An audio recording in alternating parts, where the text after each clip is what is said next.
Un adolescent de 14 ans échappe à des poursuites judiciaires en raison du statut de diplomate de son père.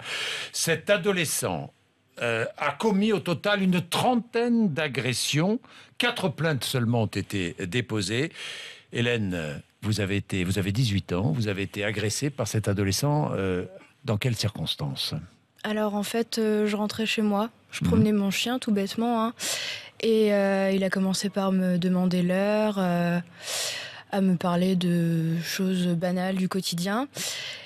Et après, il a commencé à me poser des questions plutôt bizarres, du style est-ce que vous serez là demain ? Où est-ce que vous habitez ? Vous êtes très jolie. Donc j'ai commencé à me méfier, et c'est là qu'il a commencé à me suivre et m'a attrapé et s'est frotté à moi. En fait. Oui. Vous habitez Magnanville, dans les Yvelines. Alors, vous fait. avez réussi à vous libérer de son étreinte. Hein. Il lui a donné un coup de coude, je crois. Enfin bon, vous avez été courageuse, cela dit. Hein. Bon, vous êtes libérée. Vous, Sylvie, évidemment, quand votre fille vous a raconté tout ça, vous avez été horrifiée, vous êtes allée déposer plainte. Alors, ce qui s'est passé, c'est qu'elle m'a appelé. Moi, j'étais sur le trajet du retour. Oui. Elle était complètement paniquée, en pleurs. Je comprenais rien, oui. forcément. Quand je suis arrivée chez moi, elle était assise en tailleur sur son lit. Elle se balançait, elle était complètement choquée, elle se grattait, elle se grattait même jusqu'au sang, tellement ça l'a perturbée. Donc on a attendu un peu que la pression retombe pour qu'elle nous raconte vraiment ce qui s'est passé. Et donc là, je dis, écoute, il faut aller porter plainte. Bien sûr. Moi, je ne peux pas porter plainte puisqu'elle est majeure depuis le 28 janvier. Oui.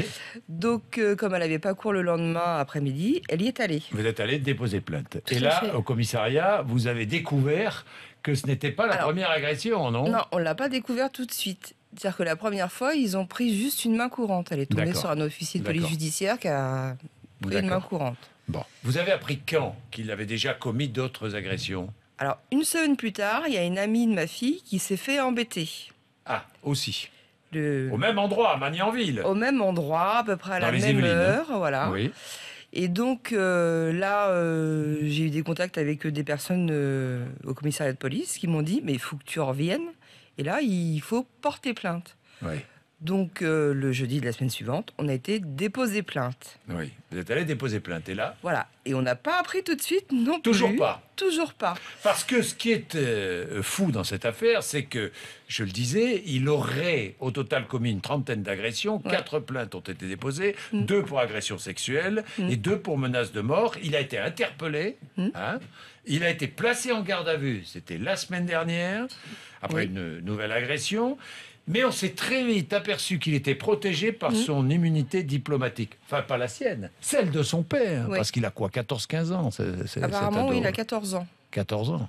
Donc nous, on l'a appris mercredi dernier, quand il s'est fait justement interpeller, grâce à 2 amis de ma fille, et qui ont tout de suite réagi et appelé la police, puisqu'on avait fait quand même un peu de bruit et prévenu tout notre entourage. Hein. Moi, j'en avais parlé au maire de Magnanville, Michel Lebouc.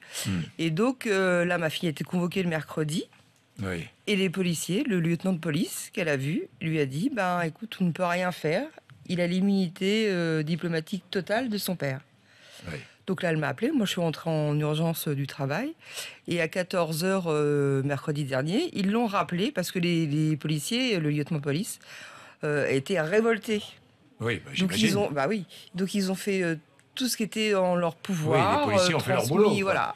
Tout simplement. Mais vraiment, enfin, Oui.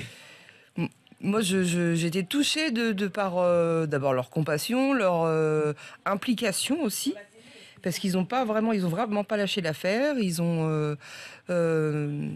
l'ont poursuivi, ils ont appelé le procureur qui n'a pas voulu lâcher l'affaire non plus, et voilà. Oui, et il n'empêche qu'il est toujours en liberté. Et ils ont été hein. obligés de le relâcher. D'ailleurs, quand on Oui. est allé au commissariat, il y avait les parents Oui. qui étaient très à l'aise, qui attendaient et qui rigolaient avec leur avocat. Et Oui. donc voilà. Donc c'est un sentiment de révolte, d'impuissance. Mais je comprends. On se Et dit- il est où cet adolescent aujourd'hui ? Vous l'avez croisé ? Vous l'avez recroisé Oui, je crois l'ai croisé en allant au lycée, oui. Non, c'est pas vrai. Si. Ah bon ? Donc il est toujours dans le coin. Oui. Toujours dans le Malheureusement, coin. oui. Alors son père l'aurait conduit voir un psychiatre hein, Oui, c'est ce que j'ai appris hier. à l'hôpital de Mantes-la-Jolie, mais bon, rien de plus quoi. Il n'y aura donc aucune poursuite. Hein. Alors, nous, on attend, on n'a pas encore eu de courrier de la part d'un magistrat. On devrait recevoir un courrier enfin à ma fille, puisqu'elle est majeure. Mais non, apparemment, il n'aura pas de poursuite. Oui, Et donc après, c'est difficile d'expliquer aux jeunes qu'il y a une justice, qu'on est protégé, qu'il faut faire notre devoir de citoyen. Et que voilà, parce que là, il y a des délinquants qui vont s'en tirer sans rien. Sans rien. L'ambassade de la République démocratique du Congo est restée injoignable. Vous avez essayé de la joindre ou pas? Non, moi non. Personnellement. Enfin, non. moi, je peux vous dire qu'elle est restée injoignable. Bon, merci beaucoup à Il y a toutes pas les de deux. quoi. Sylvie, ça va, Merci à Hélène? vous. Oui, ça va mieux. Allez. Merci, Sylvie, Hélène. Il est 7h18. Vous êtes sur RMC.